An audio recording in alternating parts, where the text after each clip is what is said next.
बिस्मिल्लाहिर्रहमानिर्रहीम, अस्सलाम वालेकुम। आप देख रहे हैं प्रोग्राम हर जाविये से और मैं हूं जवाद कमाल। वफाकी काबीना का पहला इजलास हुआ जिसमें मुआशी सूरत हाल पर तशवीश का इजहार किया गया है। वज़ीर आज़म शहबाज शरीफ का ये मौक़िफ़ सामने आया है कि बड़े तजारती खसारे का सामना है। इस वक्त तारीख के सबसे बड़े जो तजारती बजट आएगा उसमें खसारे का हमें सामना करना पड़ा है। महंगाई, बेरोज़गारी समेत बहुत सारे चैलेंजेस हैं जिनको हमें आने वाले दिनों में फ़ेस करना है। तो जो साबिक़ हुकूमत थी उसका तो मौक़िफ़ ये था कि इंडिकेटर्स अच्छे आने लग गए हैं, मुआशी सूरत हाल बेहतर हो गई है। क्या तहरीक इंसाफ की हुकूमत मुआशी एदाद व शुमार गलत बताती रही? इस पर प्रोग्राम में बात होगी। प्रोग्राम में आगे चलकर बात होगी फॉरेन फंडिंग केस के हवाले से, जो इस्लामाबाद हाई कोर्ट ने इलेक्शन कमीशन ऑफ पाकिस्तान को हुक्म दिया कि 30 रोज़ के अंदर फैसला सुनाए। अब PTI ने इस्लामाबाद हाई कोर्ट में ही, उसी अदालत में ही इंट्रा कोर्ट अपील दायर कर दी है कि ये फैसला, इस फैसले को चैलेंज किया है, 30 रोज़ के अंदर फैसला न सुनाया जाए। और अगर ये जो मामलात हैं फॉरेन फंडिंग के, इसमें PTI, Pakistan peoples party, Pakistan Muslim league और दीगर जमातों की भी फॉरेन फंडिंग के मामलात को एक साथ सुना जाए, ये PTI का मौक़िफ़। क्या PTI हालात का सामना करने से भाग रही है इस फॉरेन फंडिंग के मामले को लेकर? प्रोग्राम के आखिर में बात होगी इंतखाबी इस्लाहात की। वफाकी वज़ीर मनसूबाबंदी एहसन इकबाल का ये मौक़िफ़ सामने आया है कि हल्का बंदियों पर काम हो रहा है, नए इलेक्शन जब तक इंतखाबी इस्लाहात नहीं होते तब तक नहीं की जाएंगी। तो क्या इंतखाबी इस्लाहात जो साबिका हुकूमत ने की थी वो मुतनाज़ बनी, अब जो हुकूमत इंतखाबी इस्लाहात करने जा रही है क्या ये इस्लाहात भी मुतनाज़ होंगी? इस पर प्रोग्राम में बात होगी। हमें ज्वाइन किया सीनियर तज्ज़ियाकार शहजाद चौधरी साहब ने, सीनियर तज्ज़ियाकार सज्जाद मीर साहब, सीनियर तज्ज़ियाकार रज़ा रूमी साहब और सीनियर तज्ज़ियाकार अलीना शिकवी साहब भी प्रोग्राम में हमारे साथ मौजूद हैं। शहजाद चौधरी साहब, बहुत ज़्यादा मुआशी चैलेंजेस दरपेश हैं, वज़ीर आज़म शहबाज शरीफ का ये मौक़िफ़ है, तहरीक इंसाफ की हुकूमत क्या मुआशी एदाद व शुमार गलत बताती रही? अच्छा देखिए, मैं समझता हूँ कि ये जो एदाद शुमार वाला मसला है ना, वो भी मुआशी एदाद शुमार, इसका कुछ इस तरह से हाल होता है जिस तरीके से कुछ वो ब्लाइंड जो लोग हैं उनको अगर ये कह दिया जाए एक डाक कमरे के अंदर कि आप हाथी और उनके बीच में खड़ा कर दिया जाए जिनने हाथी को ना जानते हो कि उसको डिफाइन करें, वो वाली बात है। जो जिस तरह से जानेगा उस तरीके से उसको एक्सप्लेन कर देगा। तो ये नैरेटिव की बात होती है, कोई उनमें से गलत कभी नहीं होता। वो कौन से फिगर को ज्यादा इंपॉर्टेंट समझ के उस पर नैरेटिव अपनी कहानी बिल्ड करते हैं, ये उस पर डिपेंडेंट होता है। और ये सियासी खेल ज्यादा है बजाय इसके कि कोई मुआशी जो एदाद शुमार है उसके अंदर घपला किया जाए। आजकल घपला करना कोई ज्यादा मुश्किल है और इतना आसान रह भी नहीं गया। वजह यह है कि IMF सर पे बैठा होता है, एशियन डेवलपमेंट बैंक के दफ्तर यहाँ पे हैं, आपके डोनर्स, आपके फिर जो मॉनिटर्स होते हैं, फिच है, ये बाकी लोग हैं, मूडीज है, ये सब लोग, इकोनॉमिस्ट तो हर हफ्ते आपके ऊपर, आपके मुल्क पे एक रिपोर्ट शाये कर रहा होता है। तो जब इतना क्लोज स्क्रूटनी हो रही हो आपकी इकोनॉमी की, जो कि हर दुनिया के हर मुल्क की हो रही होती है, तो ये मुमकिन नहीं रह जाता कि कोई आप इतना बड़ा झूठ बोलें इतने बड़े एदाद शुमार के अंदर। तो वो ज्यादा कहानी बनाने की बात होती है कि आप किस पैराए में, किस तरीके से अपने नैरेटिव को बिल्ड करके कौन से नंबर को लेके क्या कहानी बनाना चाहते हैं। तो ये तो यहाँ तक। तीसरी बात आपने की कि शहबाज शरीफ साहब का चैलेंज है। देखिए, उनका चैलेंज तो है ही है, लेकिन सबसे बड़ा चैलेंज उनको ये होना चाहिए या उनके दिमाग में होना चाहिए कि मेरी हुकूमत कितनी देर तक है, और जितनी देर तक है, 4 माह है, 6 माह है, मैं इस दौरान में कौन से ऐसे अहदाफ हैं जो कि मैं हासिल कर सकता हूँ। यानी मईशत को तो वो टर्न अराउंड नहीं कर सकते 4 या 6 माह के अंदर, वो तो 5 साल का काम होगा शायद अगर उसको टर्न अराउंड करना पड़े, और फिर भी ना हो। तो इसलिए थोड़ा सा जब वो बात करें या जब मीटिंग्स करें तो थोड़ा सा एक रियलिस्टिक पहलू जरूर रखें कि मेरे पास वक्त कितना है, मैं क्या हासिल कर सकता हूँ, मेरे पास रिसोर्स कितनी है। हाँ, बेहतरी की गुंजाइश हर वक्त मौजूद होती है, और आपने देखा कि शायद हकान अब्बासी साहब आप बता रहे हैं कि आपको बिजली की कीमतें भी बढ़ानी पड़ेंगी, आपको तेल की कीमतें भी बढ़ानी पड़ेंगी। अब अगर ये इमरान खान जब वो बढ़ाएंगे तो इमरान खान कहानी लेके अगले दिन आपके सामने बीच में आ जाएंगे लोगों के। सिमिलरली जब इमरान खान की हुकूमत में बढ़ती थी कीमतें तो ये कहानी लेके आ जाते। तो नैरेटिव बिल्डिंग ज्यादा है बजाय इसके अंदर कोई हकीकत होने की। ठीक। सज्जाद मीर साहब, आप क्या समझते हैं? वजीर आजम कह रहे हैं बड़े मुआशी चैलेंजेस दरपेश हैं, तो जो इंडिकेटर्स PTI बताती थी, जो तहरीक इंसाफ की हुकूमत मुआशी एदाद शुमार बताती थी, वो गलत थे? नहीं, शहजाद चौधरी साहब ठीक कह रहे हैं, गलत तो नहीं थे, लेकिन वो उन चीज़ों को हाईलाइट करते थे जो उनको सूट करती थी, और कुछ मैनिपुलेट करते थे, इसमें कोई शक नहीं है। मसलन हाईलाइट करने के हवाले से वो ये करते थे कि जो कोविड के बाद की सिचुएशन थी उसमें जो तरक्की हुई है उसको अपनी माशी तरक्की गिन लेते थे, और ये नहीं बताते थे कि जब से वो आए हैं तब से लेकर अब तक उन्होंने क्या कमाया, क्या खोया, क्या पाया। पहले साल ही उन्हें कोई 6.1% बकौल मुफ्ता इस्माइल के ग्रोथ रेट मिला, यानी 5.8 तो उससे पिछले साल का था, लेकिन उस वक्त 6.1 मिला उन्हें, और उन्होंने 1.9 कर दिया। अगरचे आदमी दारे उससे माइनस में करते हैं, लेकिन हमने चलो फिर भी कहा ये पहले साल 109 कर दिया, वो कुछ खुशी में कर दिया, एकदम बढ़ती हुई तरक्की को पीछे कर दिया। कैसे कर दिया? यानी कुछ चीजें तो वैसी होती हैं, कुछ मैनिपुलेट भी होती हैं। जैसे हफीज पाशा ने अभी 2-4 दिन पहले कहा, और हफीज पाशा एक लिहाज से न्यूट्रली कह लीजिए, वही लफ्ज इस्तेमाल कर लीजिए, किस्म के इकोनॉमिस्ट हैं। उन्होंने कहा कि जी जो इकोनॉमिक सर्वे ऑफ पाकिस्तान या ब्यूरो ऑफ स्टैटिस्टिक्स ने ये फलां चीज जो पेश की है, उसके हिसाब से हमारे यहाँ 55 लाख नौकरियां जो हैं वो निकली होंगी। उन्होंने कहा कि मेरे ख्याल में कुछ मुबालगा करते हैं, ये उनका स्टाइल है बात करने का, और ये शायद 25,000 के करीब निकली। तो इस किस्म के काम तो ये करते रहे, यानी कि आदाद-ओ-शुमार।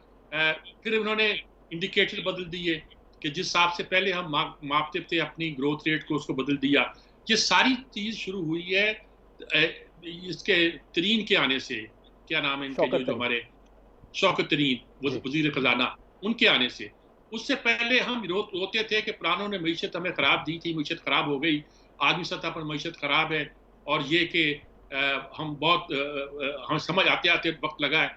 लेकिन शौकत तरीन ने आते ही पहले वजारत संभालने से पहले तो ये कहा था कि इंटरेस्ट रेट बढ़ाकर और डॉलर की कीमत में फर्क डालकर इन्होंने मईशत सत्यानाश कर दिया है। लेकिन जब वो खुद उनके हाथ में सारा मामला आया तो उन्होंने सोचा ये बात तो चलेगी नहीं। उन्होंने हुकूमत को सुनाया कि हमें अपने ग्रोथ रेट पे इजाफा करना पड़ेगा। इजाफा तो 4 दिन में वो कर नहीं सकते थे, उन्होंने इजाफा शो करना शुरू कर दिया। हमारे यहाँ अचानक पता चला कि हमारे यहाँ ग्रोथ रेट 4% हो गई है, हमारे यहाँ गंदम की पैदावार बम्पर क्रॉप्स हुई है, रातों रात सब चीजें बम्पर होनी शुरू हो गई। तो ये शो किया जाता है इसका इम्पैक्ट। अगर ग्रोथ हुई है आपकी बम्पर क्रॉप, तो आप गंदम बाहर से क्यों मंगवा रहे हैं? राइट। सारी वो आप समझते हैं पीटीआई हुकूमत मुआशी आदाद-ओ-शुमार गलत बताती रही? दोनों चीजें हैं, दोनों चीजें गलत बताए गए हैं, और कभी कभी ये होता है कि अपने काम की चीजें बता दी जाती हैं, और जो काम की चीजें नहीं होती उन्हें छुपा लिया जाता है। रज़ा रोमी साहब, आप क्या समझते हैं सर, पीटीआई हुकूमत मुआशी आदाद-ओ-शुमार गलत बताती रही? क्योंकि मौजूदा हुकूमत का भी मौक़िफ़ है कि बड़े मुआशी चैलेंजेस हैं जिनके सामने, जबकि पीटीआई तो कह रही थी हमने कड़वे घूंट पी लिए, अब आगे रिलीफ है। देखिए, पहली तो ये बात है, एक ब्रॉड कमेंट इसके ऊपर मेरा ये है कि पीटीआई की अनफॉर्चुनेटली उनकी हुकूमत का जो 3.5 पौने 4 साल का सबसे संगीन और सबसे बड़ा जो मैं समझता हूँ नाकामी है, वो मईशत की मैनेजमेंट रही है। इसके ऊपर जो है कोई दो राय नहीं है। आप किसी आज़ाद माहिर जो है उनसे पूछ लीजिए, आप पीटीआई के साबिक वजीरों या मुशीरों, या उन्होंने जो फेक न्यूज़ की इंडस्ट्री फैला रखी है, जहाँ पे अभी इन्होंने ये खबर फैलाई कि जी एक वाहिद वजीर आज़म है जो कि ख़जाने में 22 अरब डॉलर छोड़कर जा रहा है, जबकि इसके बरक्स अप्रैल में जिस दिन खान साहब गए हैं तो 11 अरब डॉलर थे स्टेट बैंक ऑफ पाकिस्तान में, 6 अरब थे प्राइवेट लोगों के डिपॉजिट्स कमर्शियल बैंक्स में, 17 बिलियन अगर आप प्राइवेट लोगों के डिपॉजिट्स भी डाल लीजिए, 11 बिलियन को 22 बिलियन बना दिया। जो चाहे आपका हुस्न करिश्मा साज करे। तो पहली तो ये बात है। और इमरान खान साहब की गैर मकबूलियत जो हुई, उनकी गिरी उनकी हुकूमत में, उनके जो मसाइल हुए एस्टेब्लिशमेंट से भी, मैं समझता हूँ उसमें सरे फहरिस्त चीज़ जो है वो मईशत है। मईशत जो है वो सिर्फ अवाम, ऑफकोर्स सबसे पहली तो ये बात है कि वो अवाम के लिए एक रीढ़ की हड्डी है, उनकी एवरीडे लाइफ जो है वो उससे मुतासिर होती है, मगर वो अब पाकिस्तान की सिक्योरिटी का, वो कौमी सलामती का मसला बन गया है कि आप कशकोल उठा के हर रोज, तो आप कहाँ की डींगे मार सकते हैं कि जी हम गुलामी नहीं करते और हम आजाद हैं और फलाने और धमाके हैं। कभी आप जाते हैं IMF के पास, कभी आप जाते हैं चीन के पास, कभी कहाँ। तो उसके सिलसिले में उसको नैरेटिव को कंट्रोल करने के लिए पीटीआई ने कई स्टेप्स उठाए। पहले तो वो कहते थे जी बैलेंस ऑफ पेमेंट्स हमने बड़ा ठीक कर दिया है, हमने उसमें कामयाबी कर ली है जी, एक्सपोर्ट्स ऊपर चली गई हैं, गाड़ियां बहुत बिक रही हैं, रेस्टोरेंट्स, आपको पता है वजीर इस तरह की ट्वीट्स करते थे, कल मैं शाम को रेस्टोरेंट में गया तो वो भरा हुआ था, मईशत तो बहुत अच्छी चल रही है भाई, रेस्टोरेंट में तो अमीर लोग जाते हैं, आम आदमी मिडिल क्लास और गरीब लोग तो जा ही नहीं सकते, उनकी तो हिम्मत ही नहीं है। तो इस तरह की नैरेटिव बिल्डिंग की गई। फिर एक वक्त वो आया आज से साल 1.5 साल पहले, जिसका तज़किरा मीर साहब ने भी किया, कि उन्होंने रातों रात ही आदादो शुमार बदल दिए। उन्होंने कहा कि जी वो क्रॉप सुपर हो गई है, ग्रोथ रेट उसमें कुछ कैलकुलेशन में गलती हो गई थी, तो अब एकदम ग्रोथ रेट ऊपर चला गया। पहले मनफी और जीरो से एकदम वो 3-4% हो गया। और यही चीज अगर मुझे याद है जनरल मुशर्रफ साहब के दौर में 2002 या 2003 की बात थी कि ऑल ऑफ अस एक रातों रात जो था गुर्बत आदी हो गई थी, क्योंकि इकोनॉमिक सर्वे ऑफ पाकिस्तान जो था उसमें जो बैठे वहां पे डेटा ब्यूरो ऑफ स्टेटिस्टिक्स के वो जो होते हैं बाबू, उन्होंने ऐसी ऐसी वो जादू की छड़ी चलाई। आप समझते हैं कि यूं लगा पीटीआई हुकूमत ने भी मुआशी आदादोशुमार गलत बताए? जी बिल्कुल गलत किए। जो गलत है उसको गलत ही कहना पड़ेगा, उसको आप सही नहीं कह सकते। ये जुल्म है और ये जुर्म है। जी चले, बिल्कुल ठीक। अलीना साहब, आप भी समझती हैं पीटीआई हुकूमत गलत आदादोशुमार बताती रही मईशत को लेकर?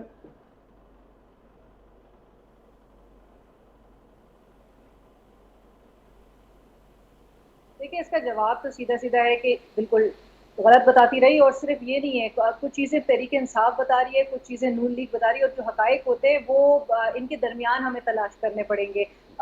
डेटा फजिंग जो होती है ना, जवाब फिगर फजिंग, वो सारे करते हैं। वो नून लीग के भी दौर में होता रहा है, वो तहरीक इंसाफ भी करती रही है, वो इससे पहले वाले भी करते रहे हैं। तो ये हर दौर में होता है। आपके एक्सपोर्ट्स को लेके, इम्पोर्ट्स को लेके, अनएम्प्लॉयमेंट के नंबर्स को लेके, इन्फ्लेशन के नंबर्स को लेके हमेशा से डेटा फज किया जाता है, नंबर फजिंग नजर आती है उसमें। और इसका सीधा सीधा हल तो जो नजर आना चाहिए वो ये है कि जो पाकिस्तान ब्यूरो ऑफ स्टेटिस्टिक्स है, जो इदारा है, उसको एक ऑटोनमस बॉडी बना देना चाहिए। जब तक आपका डेटा सही नहीं होगा तब तक आप पॉलिसी सही नहीं तश्कील दे सकते। तो जिस डेटा जो सामने नजर आता है उसमें भी इतनी हेरा फेरी होती है उसके बेसिस पे, और पुराना डेटा होता है जिसके बेसिस पे ये पॉलिसीज बना रहे होते हैं। सो बेहतर ये है कि पीबीएस को, जो पाकिस्तान ब्यूरो ऑफ स्टेटिस्टिक्स है, इसको एक ऑटोनमस बॉडी बना दें, free from any ministerial control. कोई इसके ऊपर किसी मिनिस्ट्री का कंट्रोल नहीं होना चाहिए।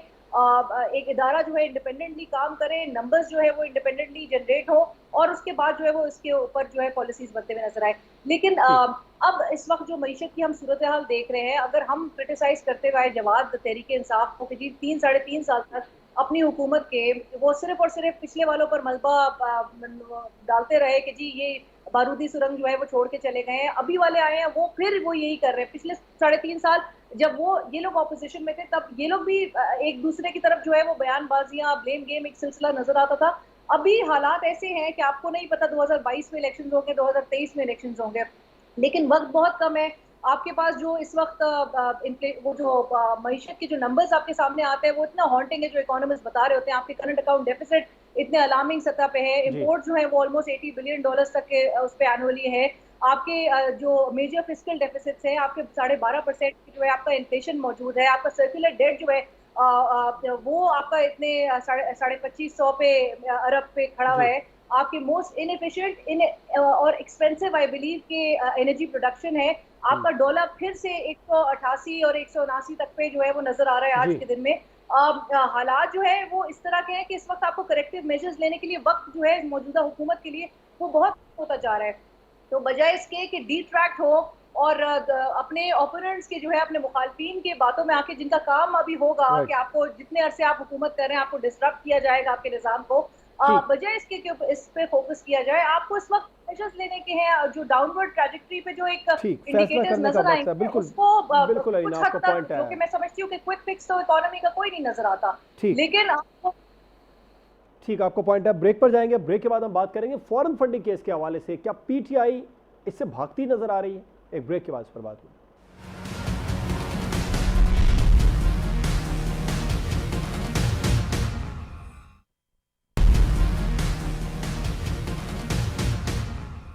Welcome back. पीटीआई का फॉरेन फंडिंग केस, इसको 30 रोज में इस पर फैसला सुनाने का इस्लामाबाद हाई कोर्ट ने इलेक्शन कमीशन ऑफ पाकिस्तान को कहा था। पीटीआई ने इस फैसले को भी चैलेंज कर दिया है। सज्जाद मीर साहब, क्या पीटीआई सामना करने से घबरा रही है?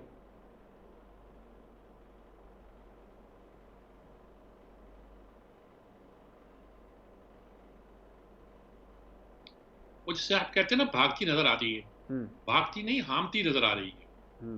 भाग तो वो 7-8 साल से रही है। यानी कि अगर उसका मामला इतना ही फेयर है और उसको ये ख्याल है कि उसने कोई ऐसी गड़बड़ नहीं की और आलमी सतह पर पहली बार पॉलिटिकल पार्टियों के फंड रेजिंग की हुई एक मुस्तनद बकौल उनके और मौत पर मनसूबा जो है वो उन्होंने इख्तियार किया है, तो उन्हें घबराना नहीं चाहिए। ऐसी सूरत है नहीं। बहुत से मामला हमारे यहाँ यकीनन ऐसे थे कि पार्टियों की फंड रेजिंग का कोई हमारा असूल आज भी तय नहीं है।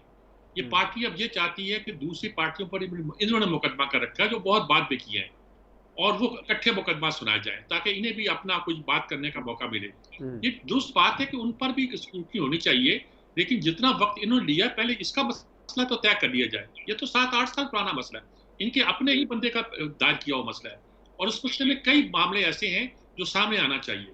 देखिए, इमरान खान को बड़ा इस बात पे नाज था कि फंड रेजिंग में दुनिया में कोई उनका मुकाबला नहीं कर सकता।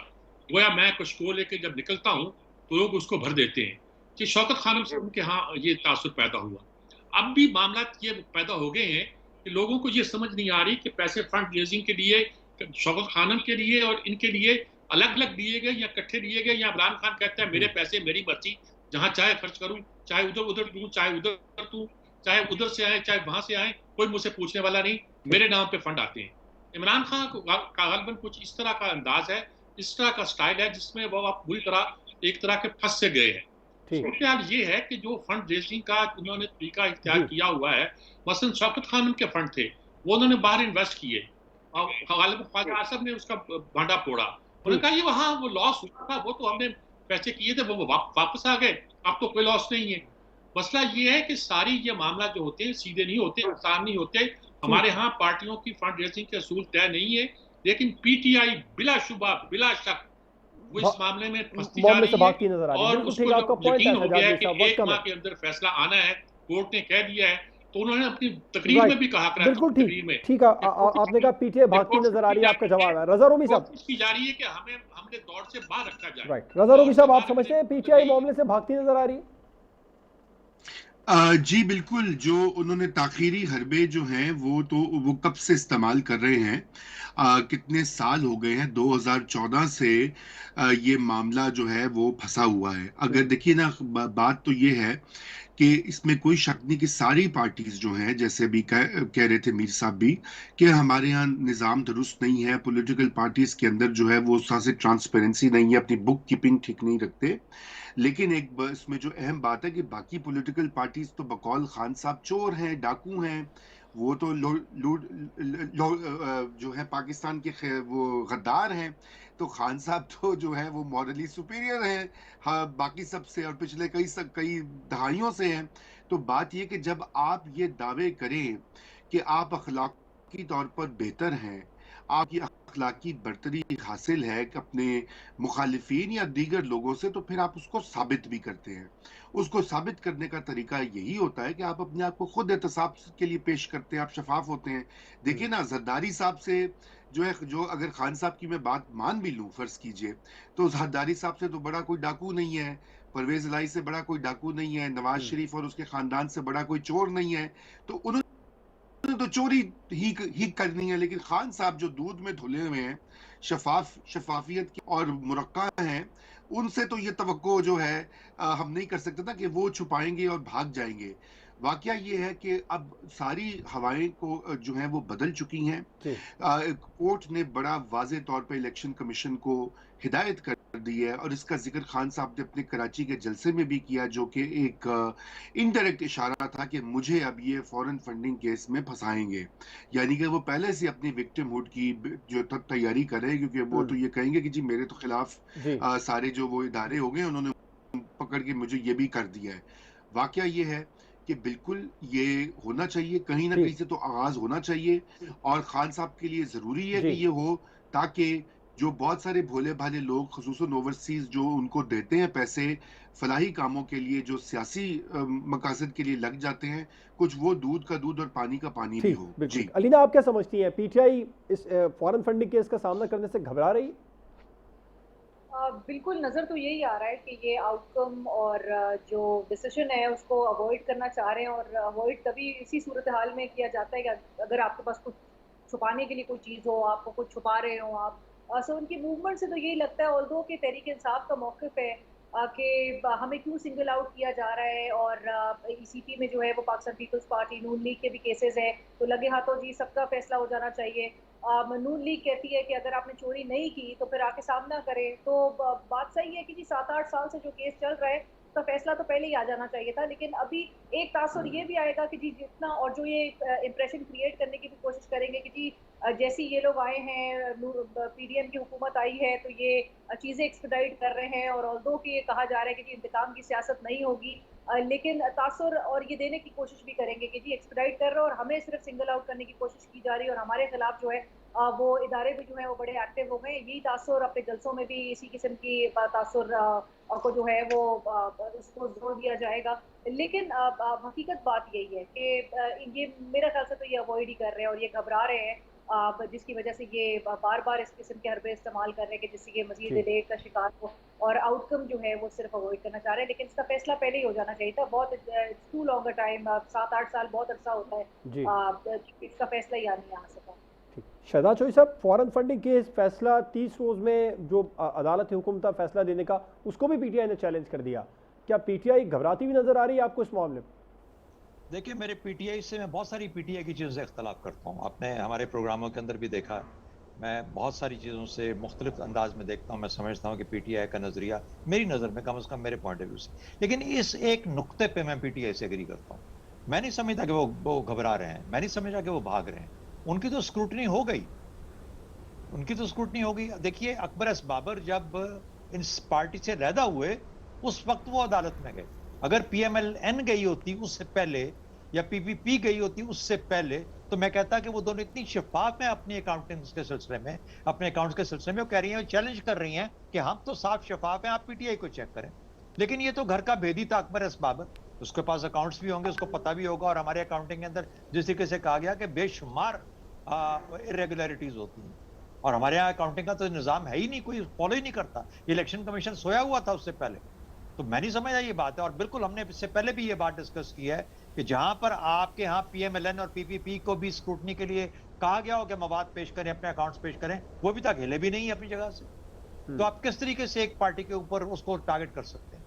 मेरा ख्याल है पीटीआई बिल्कुल नहीं भाग रही। पीटीआई ने अपना स्क्रूटनी करवाई अपनी तमाम चीजों की। अब वो कह रही है कि पीपल्स पार्टी भी कराए, पीएमएलएन भी कराए, और उसके बाद जो सियासत का निज़ाम है वो इस तरीके से वजह हो, इलेक्शन कमीशन इस तरीके से मामला को लेकर चले कि वो एक सालाना या 6 मंथ या जो भी उनका तरीका होगा उसके मुताबिक एक ऑर्डर निकाले, एक डिटेल्ड ऑर्डर के अकाउंट्स को कैसे मेंटेन करना है और क्या मुनासिब और क्या मुनासिब नहीं है। मेरा ख्याल है इसको वाज़ेह तौर पे कहना चाहिए, इसमें किसी एक को टारगेट करने से मामला हल नहीं होगा। इन सबको, पूरे सियासी निज़ाम को इसके अंदर लाना पड़ेगा, तब जाके सब लोग कबूल करेंगे।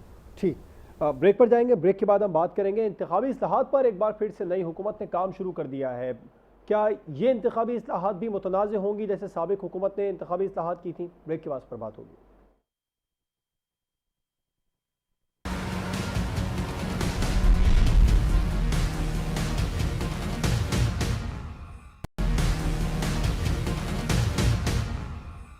Welcome back. इंतखाबी इस्लाहात पर मौजूदा हुकूमत ने काम शुरू कर दिया है। रज़ा रोमी साहब, क्या समझते हैं, ये इस्लाहात भी मुतनाज़ होंगी? क्योंकि मौजूदा हुकूमत जब अपोजिशन में थी उसका मौक़िफ़ था जो ईवीएम और बैरून मुल्क मुकीम पाकिस्तानियों का वोट है, इनको लेकर काफ़ी तहफ़्फ़ुज़ात थे इन्हें। तो क्या ईवीएम वाला मामला जो है ये वापस कर देंगे? अब जो इस्लाहात होंगी ये भी मुतनाज़ होंगी?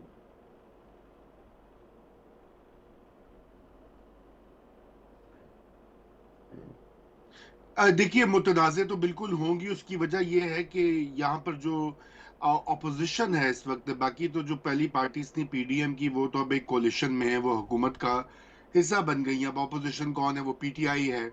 और अभी तक जो आपने देखा कि पीटीआई के जो लगाए हुए आईनी ओहदेदार हैं, वो भी अपने फ़राइज़ मनसूबी पूरा करना नहीं चाहते, चाहे वो गवर्नर पंजाब हों, सदर अलवी हों। इससे पहले आप डिप्टी स्पीकर और स्पीकर ने जिस तरह सरीहन आइन की खिलाफ वर्जी की, आप उनका तो काम देख चुके हैं। वो तो छोटी छोटी बातों के ऊपर नहीं वो काम करना चाह रहे। अलवी साहब ने पहले बीमार पड़ गए जब वज़ीर आज़म को हल्फ देना था, वुज़रा को हल्फ देना था, और आज उन्होंने मुलाकात भी कर ली, अमरीकी ओहदेदारों से भी मिल रहे हैं। अब उनकी तबीयत बिल्कुल बहाल हो गई हुई है। जब उनका दिल चाहता है तो वो ठीक हो जाते हैं, जब उनका दिल चाहता है तो वो, तो अगर इस लेवल की कॉपरेशन होगी, और फिर जो बयानियां बनाया इमरान खान साहब ने, वो तो कह रहे हैं कि ये इम्पोर्टेड हुकूमत है, ये साजिश से आई है, ये अमेरिका की एक साजिश के तहत आई है, तो और मैं तो सड़कों पे जाऊंगा और मैं चलने नहीं दूंगा, तो उनके तो ख्यालात बड़े वाजे हैं। अब इस सूरत हाल में इसको ऊपर नेगोशिएट करना, पार्लिमान में कंसेंसस करना, इंतखाबी इस्लाहात से पहले एक बड़ा मरहला है इलेक्शन कमीशन को पूरा करना। 2 इलेक्शन कमिश्नर्स जो हैं उनकी तैनाती नहीं हुई, और वो अपोजिशन की मशावरत से लगेंगे, जो अब नए कवानीन हैं, आइन की जो शिकें हैं, और वो मरहला होना है। उसके बाद ईवीएम का आपने जिक्र किया, उसके बाद बैरून मुल्क पाकिस्तानी के वोट्स का जिक्र किया, उसके ऊपर इलेक्शन कमीशन के ऑलरेडी तहफ्फुज़ात हैं कि वो नहीं करा सकते, लेकिन माशाल्लाह इलेक्शन कमिश्नर को भी वो जो है अब उन्होंने मुतनाज़ा कर दिया। उन्होंने उनको लगाने का सारा मलबा जनरल बाजवा पे डाल दिया, और उससे पहले वो और उनके वुज़रा जो है वो उनकी तारीफें करते थकते नहीं थे। अब लोगों ने वीडियोस निकाल कर, चूंकि आजकल का दौर अच्छा है कि हर कही हुई बात रिकॉर्डेड होती है, तो उन्होंने निकाल के सारे वो वीडियोस ला रहे हैं कि भाई पहले तो आपने कहा कि बड़े बेहतरीन हमने लगाया सीईसी, आज वही आपको नापसंद हो गया। तो अब ये बिल्कुल एक मसला बनेगा, तनाज़ा बनेगा। ठीक, बिल्कुल ठीक, आपका जवाब है। अलीना, आप क्या समझती हैं? आपको भी लगता है अब जो नई इंतखाबी इस्लाहात होंगी वो तनाज़ा की सूरत इख्तियार करेंगी?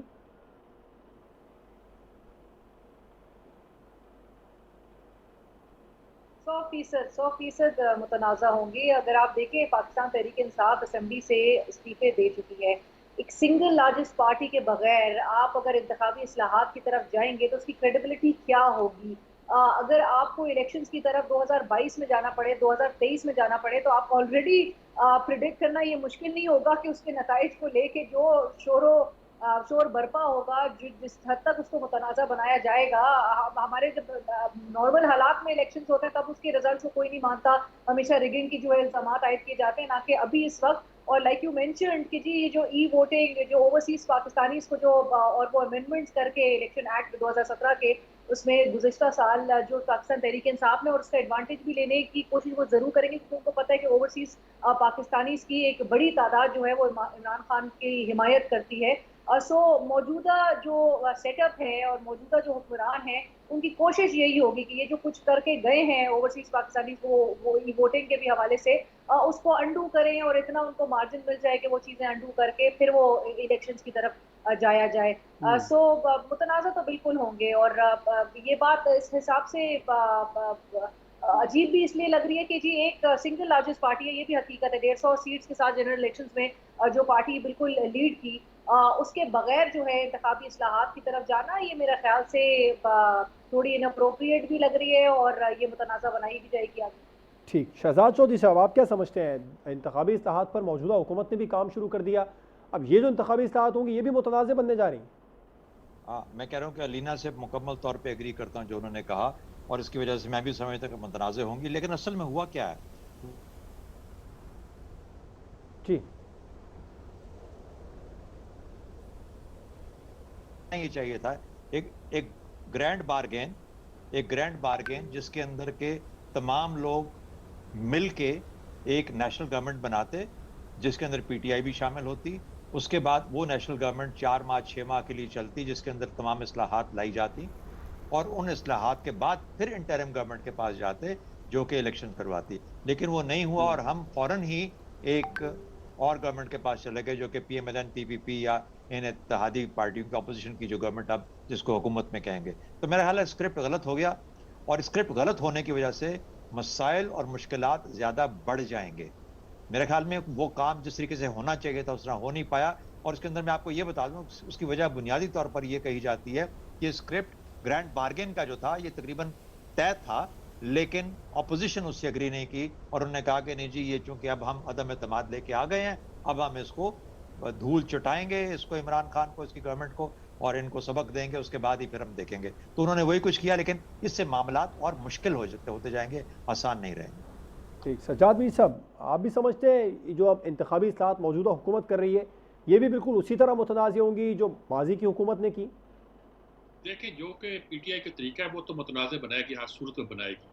हमें करना क्या है? करना ये है कि ऐसी इस्लाहत करनी है जिसको कम से कम इंटरनेशनल रिकग्निशन हासिल हो कि हमने ठीक की है। उसका तरीका क्या होगा? हम इनपुट लें उन तमाम अदारों का जो इंतखाबात के बारे में आलमी सतह पर मॉनिटर भी करते हैं या उस वक्त बारे में प्लानिंग भी करते रहते हैं। हम ओपन रखें, इसे छुपा के ना रखें। रहा ये मामला कि ये जो हुकूमत आनी थी, जो जिसको लाया जा रहा था, जिसको ग्रेट बार्गेन कह रहे हैं शहजाद चौधरी साहब, तो वो तो एक पैकेज था जो गालबन पेश किया गया। वो तो आप मानते नहीं है एस्टेब्लिशमेंट वाले, वो तो कहते हैं इन्होंने कहा था कि मैं इस्तीफा देकर करता हूँ। वो भी कोई कॉन्स्टिट्यूशनल तरीका नहीं था, वो कोई ऐसा आईनी तरीका नहीं था। वो तो एक बार्गेन माना जा रहा था कि आप ये कर दें तो हम ये कर दें। अगर सचमुच इन्होंने करनी थी तो नो कॉन्फिडेंस पेश होने से पहले रिजाइन करना था। बहरहाल इंटरिम गवर्नमेंट तो भी आनी है, जब इलेक्शन हो गए तो इंटरिम गवर्नमेंट तो उसकी बनेगी। ये गवर्नमेंट तो वो आई है जो इस गवर्नमेंट को नो कॉन्फिडेंस करने के बाद वजूद में आई है, और ये फुल फ्लेज गवर्नमेंट है। और ये उस वक्त तक रहेगी जब तक मिड टर्म गवर्नमेंट कह लीजिए, जब तक इसका टेम्पररी गवर्नमेंट का टेन्योर 5 साल का पूरा नहीं होता पार्लियामेंट का। तो ये इस पार्लियामेंट के तहत एक फुल फ्लेज गवर्नमेंट है। इंटरिम गवर्नमेंट भी आना है। इन्हें इस्लाहत करने के लिए लाजमी ये करना चाहिए कि ये जिन बातों पर इस्लाहत करना चाहते हैं उसमें इंटरनेशनल बॉडीज को शामिल रखें और उन तमाम अदारों को शामिल रखें पाकिस्तान में सिविल सोसाइटी के, जो खास तौर पर फेयर एंड फ्री इलेक्शन चाहते हैं।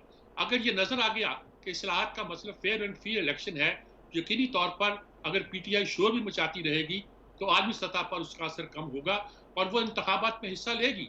अगर बात तो ये बनती है कि अगर वो इतनी समझे कि इलेक्शन ये इस्लाहत फ्री एंड फेयर नहीं हुई हैं और हम इलेक्शन में हिस्सा नहीं लेंगे, तब प्रॉब्लम पैदा होगा। वरना पुरानी भी 17 में इस्लाहत हुई थी, सब ने कंसेंसस के साथ की थी, उससे पहले भी हुई थी। हम बार बार करते हैं, ये ऑन गोइंग प्रोसेस है। आज भी होगा, कल भी होगा, इसके बाद भी होगा, जारी रहेगा। और मेरे ख्याल में मुतनाज़े भी हो तो इसे साफ और शफाफ होना चाहिए और इसको रिकग्निशन हासिल होनी चाहिए अपनी सिविल सोसाइटी की भी और उन अदारों की जो इंतखाबात के अमल को मॉनिटर करते हैं। तो आप ये समझते हैं पीटीआई के बगैर जो इस्लाहत होंगी वो पीटीआई उन इस्लाहत को मान लेगी, चाहे वो आलमी इदारों के मशवरों से की जाए? पीटीआई अब किसी चीज को ना मानने के बोर्ड में है। वो कोई चीज मानेगी नहीं, वो इस्लाहत को भी नहीं मानेगी, वो इलेक्शन के प्रोसेस को नहीं मानेगी। वो तो अभी वजीर आला जो इस्लाहत मीर साहब, जो इस्लाहत पीटीआई हुकूमत ने की थी, मौजूदा हुकूमत उसको नहीं मान रही तो इसीलिए मुतनाज़ हुई। अब जो हुकूमत इस्लाहत करेगी पीटीआई नहीं मानेगी तो वो मुतनाज़ होगी। जो 100 कार्ड इस्लाहत पीटीआई ने की थी वो बुलडोज की थी। उससे पहले 17 में जो इस्लाहत हुई थी वो कंसेंसस के साथ वो करने की कोशिश की गई थी। देखिए, इस्लाहत ऐसे ही की जाती है कि तमाम पार्टियों को ऑन बोर्ड लिया जाता है। ये नहीं होता कि आप बुलडोज करते हो, क्या मैं ठीक हूँ, मैंने ये मशीन ले आया, मैं ठीक हूँ, और कैसे नहीं मानती मैं ठीक हूँ। ठीक, यानी कि वो इलेक्शन कमीशन कहता है ठीक नहीं, आप कहते हैं आप भी गलत है। तो इस तरह तो नहीं होती। आपके तज्जिए के मुताबिक ही तमाम जमातों में अगर पीटीआई को ना ऑन बोर्ड लिया जाए और इस्लाहत कर ली जाए तो फिर ये इस्लाहत मुतनाज़ नहीं होगी? मैंने ये नहीं कहा, मैंने ये कहा है कि अब हमारे साथ कोई चारा नहीं है क्योंकि पीटीआई शामिल होने अवॉइड करेगी, इसलिए कोई चारा नहीं है कि इस्लाहत करते हुए हमें सिविल सोसाइटी को और उन आलमी इदारों को ऑन बोर्ड लेना चाहिए जो इलेक्शन को मॉनिटर करती हैं और आलमी सतह बिल्कुल ठीक, आलमी इदारों को ऑन बोर्ड लेना चाहिए। सजाद मीर साहब, शहजाद चौधरी साहब, रजा रोमी साहब, अलीना शिगरी साहब प्रोग्राम में हमारे साथ मौजूद थे। तमाम मेहमानों का बहुत शुक्रिया। प्रोग्राम आपने देखा नाजरीन, आपसे मुलाकात होगी इंशाल्लाह कल। इजाज़त दीजिए, अल्लाह हाफिज़।